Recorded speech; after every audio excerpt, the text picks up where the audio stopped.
Je regardais pendant que l'on plaçait des trônes, et l'ancien des jours s'assit. Son vêtement était blanc comme la neige, et les cheveux de sa tête étaient comme de la laine pure.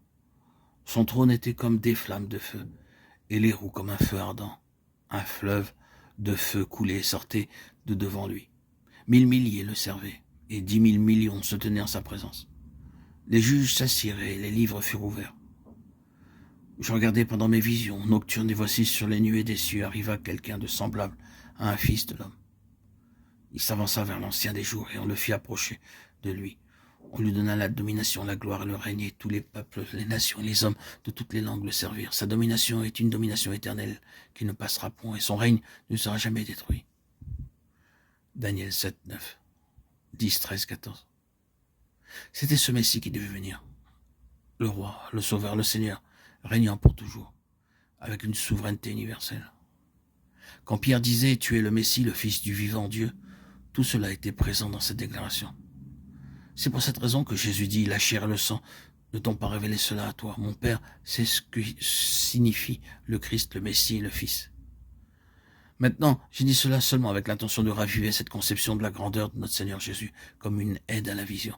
J'aimerais que, alors que nous parlons de cela et que nous le lisons, nous puissions voir que le Seigneur Jésus n'est pas petit ni un Seigneur défait et battu entre les mains du grand ennemi. C'est seulement avec une juste conception de sa personne et en le saisissant que nous pourrons aller de l'avant et triompher.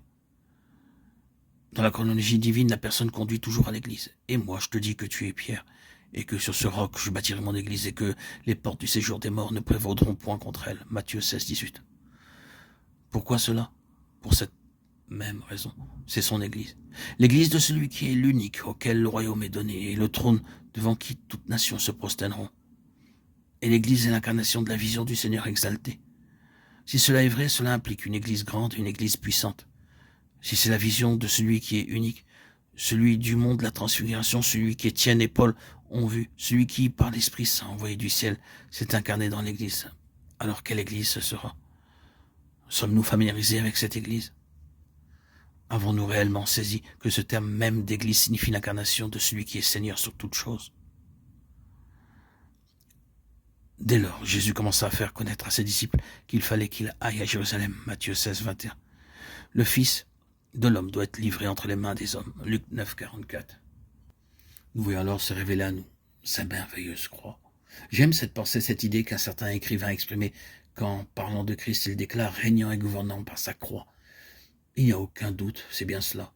La croix du Seigneur Jésus, considérée d'un point de vue humain comme signifiant défaite, échec, perte et désespoir, faiblesse et impuissance, a été démontrée dans l'histoire comme le facteur le plus puissant de l'univers. Paul, avant sa conversion, considérait la croix comme le symbole même de l'ignominie et de la honte, quelque chose d'ignoble et de haïssable. Ensuite, il déclara « Loin de moi la pensée de me glorifier d'autre chose que de la croix de notre Seigneur Jésus-Christ. » Galates 6, 14. De la honte à la gloire. La transfiguration transfigure la croix. Autrement dit, une vision du Seigneur glorifié transfigurera nos souffrances et transformera complètement nos afflictions. Ainsi, nous voyons ce que cette croix signifie réellement dans la pensée de Dieu. Puis, il faudra garder à l'esprit la venue du Seigneur.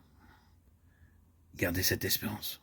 Car le Fils de l'homme doit venir dans la gloire de son Père avec ses anges, et alors il rendra à chacun selon ses œuvres. Matthieu 16, 27. Je voudrais attirer votre attention sur le fait que la transfiguration était le couronnement, la confirmation est le complément de 4 choses. Premièrement, c'est le parachèvement de la personne. Pierre avait dit « Tu es le Christ ». Mais le monde de la transfiguration avait transfiguré et confirmé cette déclaration. Deuxièmement, le Seigneur avait pu lui déclarer « Je bâtirai mon église ». Le monde de la transfiguration donnait de l'espérance à cette église, car lui, l'unique, allait la bâtir. Troisièmement, le Seigneur avait annoncé la croix, mais le monde de la transfiguration en donnait une interprétation complètement nouvelle. Et quatrièmement, parlant de son retour dans la gloire du Père, le monde de la transfiguration expliquait cela et le démontrait. Oui, voir le Seigneur glorifié de cette manière, c'est la confirmation de notre foi tout entière, la base de notre position et l'assurance de notre triomphe final avec lui, notre espérance de sa venue prochaine. Que le Seigneur nous donne une nouvelle vision de lui-même, de son pouvoir, de sa majesté et de sa présence en nos vies, dès maintenant, dès aujourd'hui, que nous puissions avoir cette vision,